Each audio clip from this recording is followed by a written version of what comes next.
ògo ni forúkọ mímọ́ Ọlọ́run lókè ọ̀run. Mo tún wí pé ògo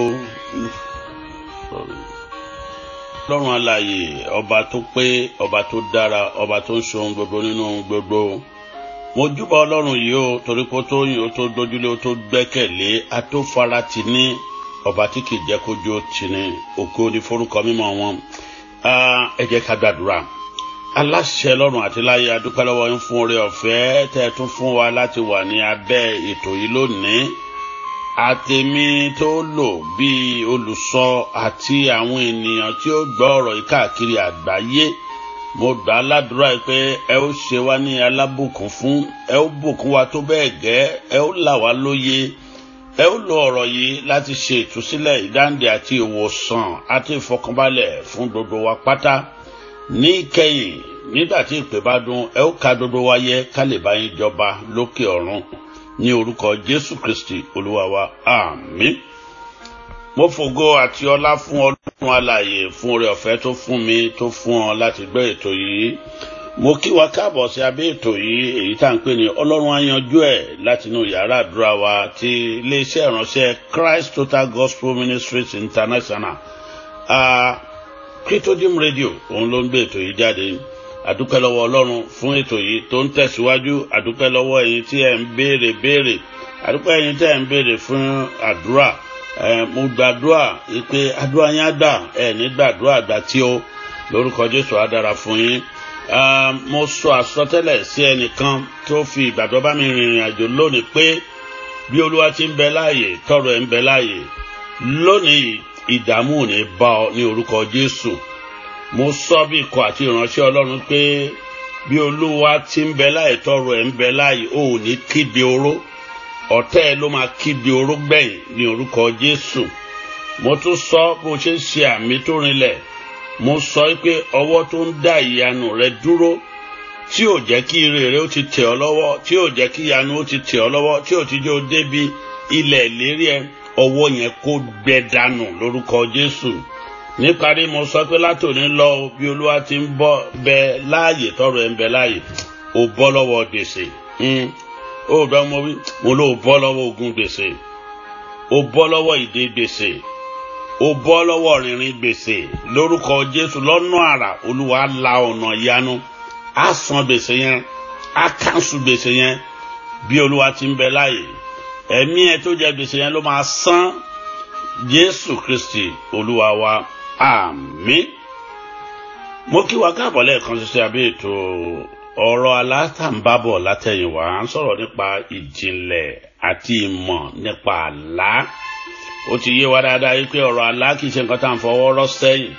Ó ti yé wa dáadáa yìí pé bó o bá ń lálàá tó rántí, o nílò àti gbàdúrà gidigidi, nítorí pé ẹ̀mí ráyèráyè nìyẹn. Ó ti yé ọ dáadáa yìí pé bó o bá sùn tó tají gidi lójú oorun, tójú ẹ dá wáì, ó ti dá ọ lójú pé kìí ṣe àsìkò téèyàn yí ẹ̀gbẹ́ padà, kìí ṣe àsìkò téèyàn dìde kan lọ́tọ̀ lásán. Ó lè lọ́tọ̀ kó o padà sórí eékún àdúrà ní, nítorí pé mo ti sọ fún ọ wípé ní ọ̀pọ̀ ìgbà àsìkò tí àwọn èèyàn fẹ́ bẹ̀rẹ̀ iṣẹ́ òkùnkùn, bóyá àsìkò tí wọ́n fi orúkọ wa lẹ̀ fún ìgbà ìpàdé wọn nìyẹn. Olúwa máa jíyàn báyẹn. Nínú àwọn nǹkan tí a fẹ́ wò lónìí nìyẹn lórí ọ̀rọ̀ àlá. Lónìí mo fẹ́ ká wo ìwé ẹsẹ̀ kan nínú Bíbélì, ìwé Job orí 14. Ìwé Job, tẹ́ ẹ bá wo ìwé Job, ẹ jẹ́ ká wo ìwé Job. Ìwé Job, ẹ jẹ́ padà lọ sí ìwé Job, ìwé tí Job kọ, ìrírí ìgbésí ayé Job. Mo fẹ́ ká sáré wo ìwé Job yẹn. Mo fẹ́ ká wo orí 7. Mo fẹ́ ká wo orí 7 ní kánmọ́kánmọ́. Mo fẹ́ ká wo orí 7 ní kánmọ́kánmọ́. Ìwé Job orí 7. Mo fẹ́ fàṣírí kan hàn lórí ọ̀rọ̀ àlá ni o. Mo fẹ́ fàṣírí kan hàn lórí ọ̀rọ̀ àlá. Ìwé Job orí 7. Mo fẹ́ ka ẹsẹ̀ 14 fún ẹ. Mo fẹ́ ka ẹsẹ̀ 14. Gbọ́ nǹkan tí ẹsẹ̀ 14, gbọ́ nǹkan tó sọ.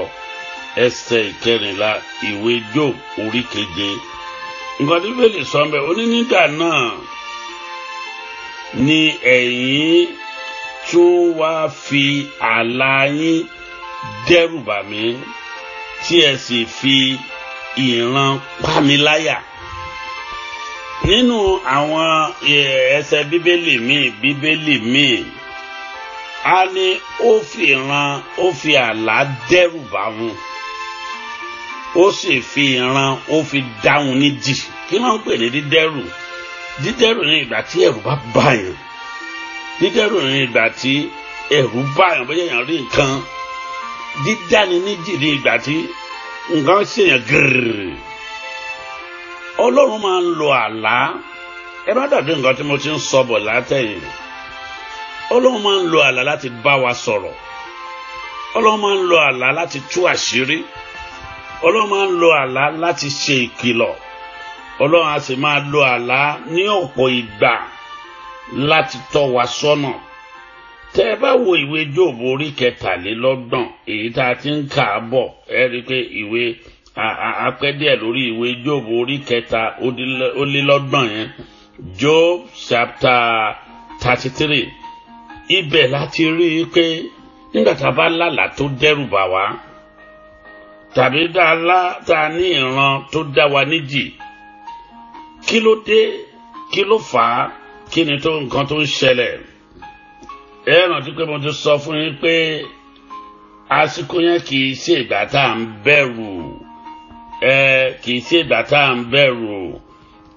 Bíbélì sọ nínú ẹsẹ̀ Job chapter 33 verse, ẹ jẹ́ ká lọ tààràtà sí verse 15. Ó ní nínú àlá lójú ìran ní àárín òru, nígbà tí ènìyàn bá sùn tó sun oorun àsùnwọra lórí ibùsùn wọn, Ọlọ́run á máa ṣí wọn létí. Ìyẹn ní pé tá a bá lálàá nígbà tẹ́rù bá bà wá, tàbí tá a lálàá tá a rí nǹkan lójú oorun, tàbí tá a lálàá tó dá wa níjì, Ọlọ́run fẹ́ ṣí wa létí ni. A máa kìlọ̀ fún wọn, a sì máa dẹ́rù bà wọ́n. Rí dáadáa, ìwọ kọ́ ló máa kọ́kọ́ láàlá tí ó dẹ́rù bà. Ó lè régún, ó lè rẹ́ranko, ó lè rí àwọn ìyá àjẹ́gan, ṣùgbọ́n kì í ṣe àti pa ọ́ lójú oorun yẹn kọ́. No. Bíbélì ó ní nínú àlá lójú ìran yẹn, ó ní Ọlọ́run á máa lò láti ṣí wa létí. Job chapter 33 verse 15. Gbọ́ nínú ẹsẹ̀ 12 verse 16, ó ní Ọlọ́run á máa ṣí wa létí, á máa kìlọ̀ fún wọn, a sì máa dẹ́rù bà wọ́n. Kí wá ló fi ń ṣe bẹ́ẹ̀? Ó ní kí ó lè dá wọn lẹ́kun ìṣe wọn, kó lè dá wọn lẹ́kun ìṣe wọn, kó lè gba ìgbéraga lọ́wọ́ wọn, kó lè yọ ọkàn ènìyàn kúrò nínú òfin ìparun, kí ó má bàa kú ikú idà. Kí ni túmọ̀ yẹn? Ọ̀pọ̀ nínú wa ní ọ̀pọ̀ ìgbà a mọ̀ pé ìrìn àjò tá à ń rìn láyé ìrìn àjò tó léwu ni, ìrìn àjò tó lágbára ni, ìrìn àjò tó lọ sínú ìparun ni. Bíbélì sọ fún mi, ó ní ọ̀nà kan wà lójú ènìyàn tó dára, ó ní ṣùgbọ́n ìgbẹ̀yìn ẹ̀ ó ní ìparun ni. Ọ̀pọ̀ nínú wa là ń ṣe ọ̀pọ̀lọpọ̀ nǹkan táyé ò dọ́dọ̀dọ́. Ọ̀pọ̀ nínú wa là ń ṣe nǹkan bí oògùn owó.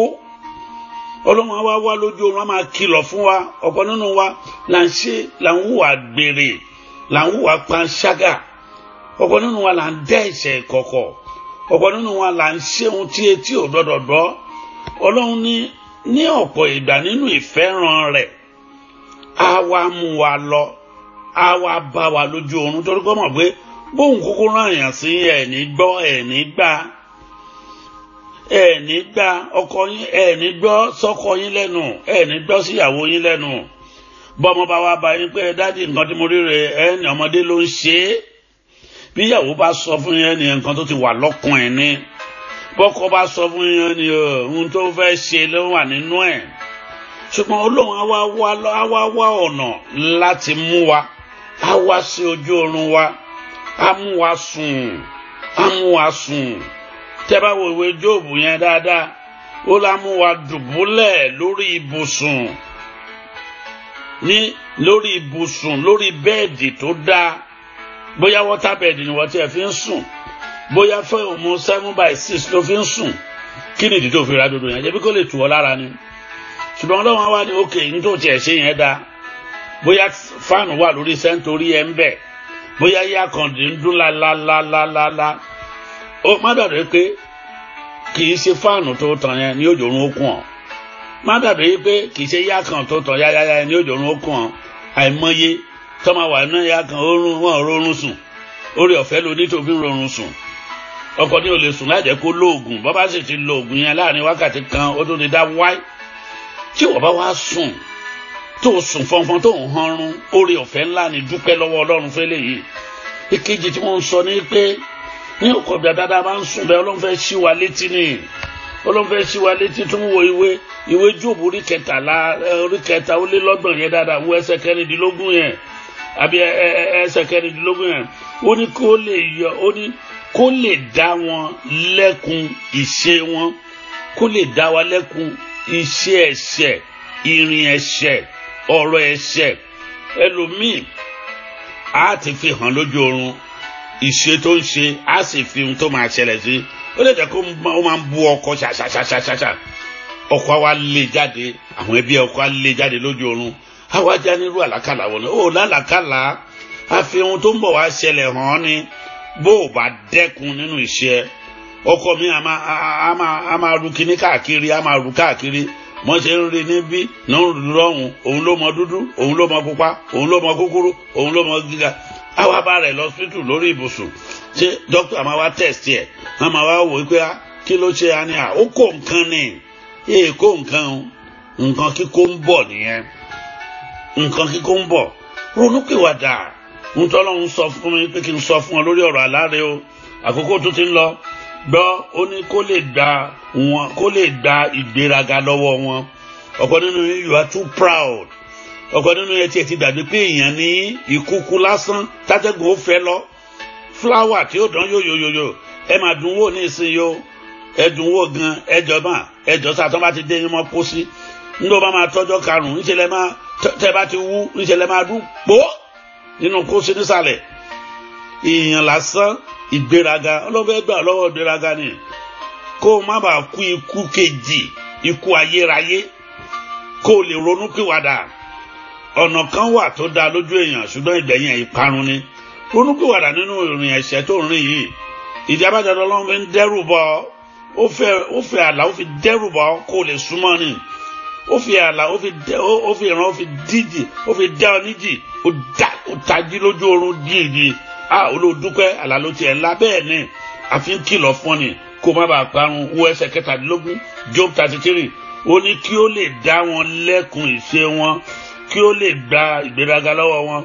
kí ó lè yọ ọkàn ènìyàn kúrò nínú òfin ìparun kí ó má bàa kú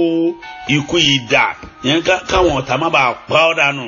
kó má bàa kúkú ìbọn kó má bàa gún ọ lọ́bẹ wọ́n ti gán lómi lọ́bẹ lójú oorun bọ́n ìgún lọ́bẹ lójú ayé ọlọ́run wọ̀n ọ̀nà ẹni ìwọ ìyàwó tó ń lọ káàkiri tí wọ́n bá gbá ọ mú ọ̀daràn wọ́n á gún ọ wọ́n á pa ọ́ dànù ronúpìwàdà lónìí ìwọ lọ́lọ́run rán mi sí yóò dára fún ọ ayé rẹ ò ní dàrú gbọ́ ọ̀nà rẹ ò ní dàrú gbọ́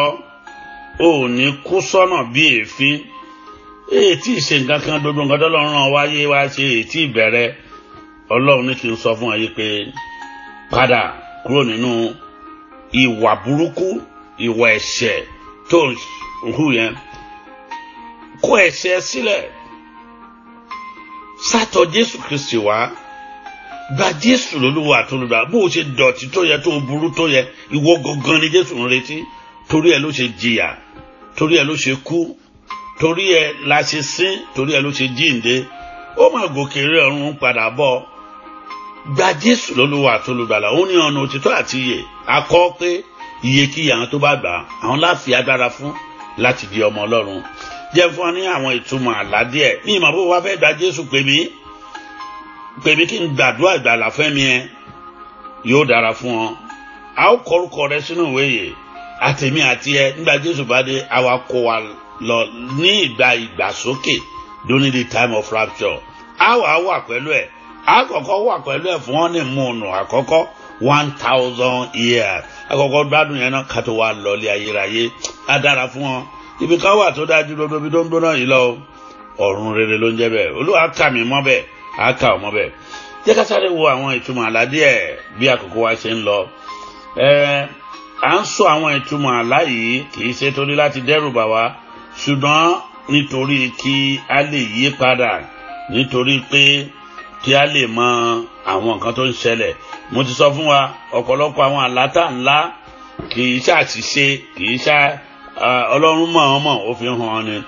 wàá dọ́ mo ń sọ pé tó o bá ń rí òṣùmàrè lójú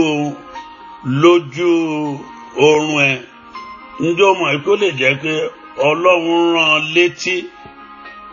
àwọn ìlérí rẹ̀ ni tó bá ń rí òṣùmàrè lójú oorun òṣùmàrè rainbow Ọlọ́run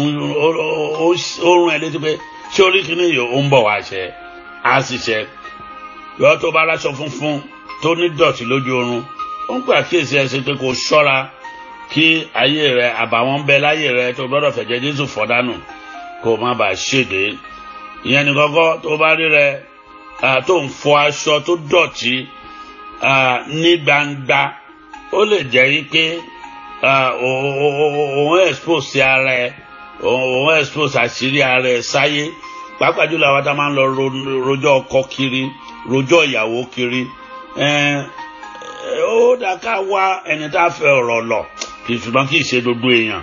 bí mo ti máa ń sọ fún wa pé kì í ṣe gbogbo èèyàn lè sọ fún nípa ọ̀rọ̀ àlá ìyẹn ní kọ́kọ́ tó bá dàbí pé ò ń rìn lórí omi ṣòǹgbọ́ tó ń rìn lórí òkun tàbí tó ń rìn lórí odò ó lè dúró fún ìrírí tó lágbára experience ńlá ló jẹ́ bẹ́ẹ̀ gbàdúrà that is unusual kéèyàn rìn lórí omi kó rírẹ́ ẹrú ó rìn lórí omi ẹnìkan gbọ́ mi tó ti ṣe bẹ́ẹ̀ ó rìn mí lólúwẹ̀ẹ́ ó rìn lórí omi unusual thing nìyẹn nígbà bá ti ń ṣe àwọn unusual thing lójú oorun yẹn nǹkan kan ń bọ̀ unusual thing ní agbára kan nǹkan kan fẹ́ ṣẹlẹ̀ ni tó bá rí i pé òjò pẹ̀lú ìjì pẹ̀lú àrá ó bẹ̀rẹ̀ sí hú igi pàápàá jùlọ tó hú igi nínú ilé tó dá lérú ẹkún fàdúrà o kí ìjì tó le kó má bàa dálé yín rú kó má bàa dẹ́bí yín rú mo ti sọ fún wa pé tẹ́ bá rí tí igi ńlá tó hú tí gbòǹgbò láàrin agboolé tó lálàá olórí ilé yẹn ẹ bá gbàdúrà fún yóò jáde yóò lọ ẹ gbàdúrà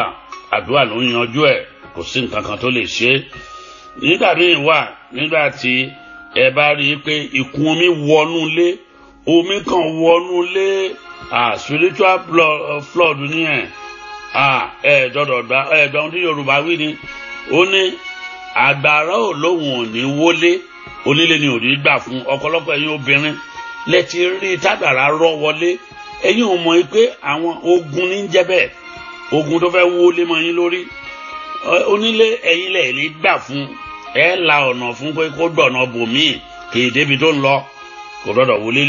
lé mọ́ yín lórí kò gbọ́dọ̀ gbọ́kọ́ mọ́ yín lọ́wọ́ bákan náà ni ó lè ṣẹlẹ̀ sọ́kùnrin náà ìyẹn ní kọ́kọ́ nígbà téèyàn bá ń wa mútọ̀ tó ń sá eré tèrè yẹn lójú ara ó kàn ń sáré lọ fò ṣọ́ra ó nílò láti mú sùúrù nínú ìwẹ̀ ọ̀rọ̀ rẹ̀ bẹ̀ǹbẹ̀ fẹ́ bẹ́ nìyẹn bẹ̀ǹbẹ̀ fẹ́ bẹ́ jẹ́ ń fẹ́ yọkan kún ní gbogbo ìgbà tó bá rí i pé ó kára rẹ̀ má rìn èrò ó wá ń wá ọ̀nà òun fẹ́ jáde ogun ni o ó bára rẹ̀ lọ́jà Òṣòdì ó bára rẹ̀ ní gbogbo ibi dérò wà ó wà rọ́nà òun fẹ́ gbá wọn kiri àwọn ìdíwọ́ àti ìdènà nìyẹn á dára fún ọ sórí àwọn nǹkan tí mò ń sọ yìí mo mú jáde láti inú ìwé àlá wa tí wọ́n pè ní your dreams and your interpretation with over 600 interpretation ó lè ríra lórí www.lulu.com àwọn èèyàn ti ń rà ìwọ náà lọ láti lọ rà lọ síbẹ̀ kó ọdẹ mo fẹ́ parí pẹ̀lú eléyìí lágbára Ọlọ́run ní ọjọ́ Friday lálẹ́ látàlẹ́ Friday títí di alẹ́ Sunday a fẹ́ gbàdúrà fún àwọn tó ń wá ọkọ àtàwọn tó ń wáyàwó àwọn tó ń wá ọkọ àtàwọn tó ń wáyàwó n ó sì máa tẹnumọ́ Friday yìí ni o lágbára Ọlọ́run ẹ darapọ̀ mọ́ mi ẹ pè mí tẹ́ bá fẹ́ join prayer group wa yẹn láti fi wá sí orí ẹ̀ fún àwọn tó ń wá ọkọ àwọn tó ń wáyàwó ẹ̀yin òbí àwọn ọmọ ẹ̀yin náà lè gbàdúrà fún wọn ṣùgbọ́n má nìyẹn ẹ fẹ́ forúkọ ọmọ yín lẹ̀ ó ti o ẹ jẹ́ kọ́ ọmọ yín yẹn kó pè mí fúnra ẹ̀ ọkàn a fẹ́ da ọkàn papọ̀ all over the world láti já ìdè márọ̀kọ nínú ayé àwọn ọmọ wa gbogbo àwọn tí ogun bá jà gbogbo àwọn tó jẹ́ pé ẹ̀san àwọn òbí àwọn ọ̀tá ń béèrè lára àwọn ọmọ yẹn Olúwa ṣẹ́gun fún àwọn ọmọ wa ọjọ́ àwọn ayọ̀ wọn yóò bá yín kalẹ̀ o yóò ṣojú ẹ̀mí yín ládùúgbò ọ̀rọ̀ ẹ̀ jèrè àwọn ọmọ yẹn àkókò tó ti lọ akọjá àsìkò tó yẹ ká lò ẹ dárí jì mí yóò dára fún yín ayọ̀ yín akúndélẹ̀ orúkọ mi ni àlùfáà àti ajínrere Peter Olúfẹ́ládé Mọ́ṣún ẹ̀dọ́ mi dáadáa ẹ̀rọ ìbánisọ̀rọ̀ mi ní +44 79 511 01349 +44 79 511 01349 gbọ́ bó tilẹ̀ ń kó ta kókó tó Ọlọ́run tẹ́mi sí iye o àyànjú ẹ̀ ẹ má dàbí àwọn tó ń wojú Ọlọ́run fọ́kọ Friday sí Sunday lálẹ́ láàtò la máa gbàdúrà àgbàdúrà ní ṣọ́ọ̀ṣì wa náà fún wọn ṣùgbọ́n alẹ́ láàtò máa parí láago 9 láàtò gba àdúrà gbọ́dọ̀ á máa gba àdúrà yẹn láti jọ Friday yóò dára fún wa Ọlọ́run mi àyànjú ẹ̀.